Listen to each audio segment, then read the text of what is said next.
नमस्कार, आप देख रहे हैं सत्ता की परख और मैं हूं आपके साथ साक्षी निर्वाण। चुनावी बिसात पर मोहरे बिछ गए हैं। वोटरों को रेवड़ियों और लोक लुभावने वादे किए जा रहे हैं।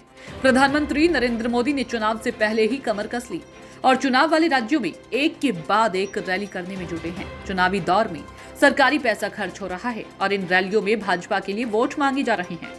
भारतीय राजनीति में जिस प्रकार प्रधानमंत्री नरेंद्र मोदी राज्यों के चुनावों में वोट मांगते हैं, इससे पहले देश का कोई प्रधानमंत्री किसी राज्य की विधानसभा के चुनावों में इस कदर वोट मांगता नजर नहीं आया। लोकसभा के चुनाव अप्रैल-मई 2024 से पहले देश के 5 राज्यों मध्य प्रदेश, छत्तीसगढ़, राजस्थान, तेलंगाना और मिजोरम विधानसभा के चुनाव इसी साल नवंबर में होने हैं। भाजपा में अंतर्द्वंद की स्थिति है। बीजेपी मध्य प्रदेश, राजस्थान और छत्तीसगढ़ में अपने वर्तमान और पूर्व मुख्यमंत्रियों पर भरोसा नहीं रहा। इसके चलते सभी राज्यों में केंद्रीय मंत्रियों और सांसदों को चुनावी मैदान में उतारा है।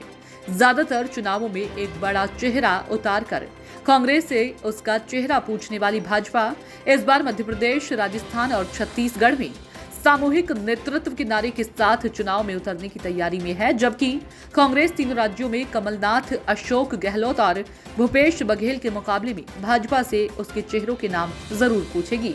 5 राज्यों के विधानसभा चुनावों में बीजेपी की मुश्किलें उनके अपने ही बढ़ा रही हैं। तो वहीं बिहार में नीतीश कुमार सरकार ने राज्य की जातिवार जनगणना के आंकड़े जारी करके राजनीति को एक नया संदेश दे दिया है।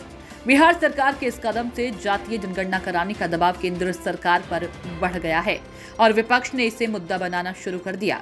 राहुल गांधी, मायावती, नीतीश कुमार के साथ तेजस्वी यादव, अखिलेश यादव सरीखे नेता देश में जातीय जनगणना की मांग को लेकर मैदान में उतर गए हैं। भाजपा अगर हिंदुत्व और महिला आरक्षण कानून को मुद्दा बना रही है तो विपक्ष जातीय जनगणना और पिछड़ों के आरक्षण के मुद्दे को हवा दे रहा है। विपक्ष के इस दाम के जवाब में प्रधानमंत्री नरेंद्र मोदी ने इसे हिंदुओं को बांटने और जात पात की जगह गरीब को उसका हक देने का मुद्दा उठा दिया।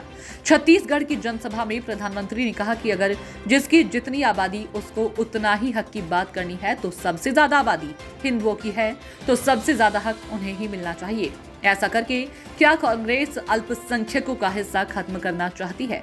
लेकिन यह बात कहते हुए प्रधानमंत्री नरेंद्र मोदी अपनी पुरानी बातों को भूल जाते हैं। हिंदुत्व के नाम पर 2 बार सत्ता पर काबिज होने के बाद भी अपनों को पिछड़ा कहने से पीछे नहीं रहते। लेकिन पिछले 2 कार्यकालों में पिछड़ों के लिए क्या किया, इस बात को बताने को तैयार नहीं है। वोट मांगते समय तो हिंदुत्व का नारा बुलंद होता है, लेकिन जब रोजगार और विकास की बात आती है तो उन क्षेत्रों की अनदेखी हो जाती है जहां इस वर्ग बहुत संख्या में रहता है।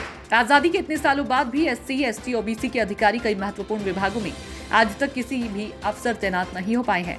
जहां बीजेपी का सबका साथ सबका विकास नारा खोखला साबित हो जाता है। राहुल गांधी ने बीजेपी की यह नस पकड़ ली है और लगातार अपने भाषणों में इसे मुद्दा बना रहे हैं, जबकि बीजेपी हर तरह की रणनीति बनाकर तीसरी बार सत्ता पर कब्जा करने का स्वप्न संजोए हुए है। देखिए सत्ता की परख के लिए हर्ष सिंह की रिपोर्ट।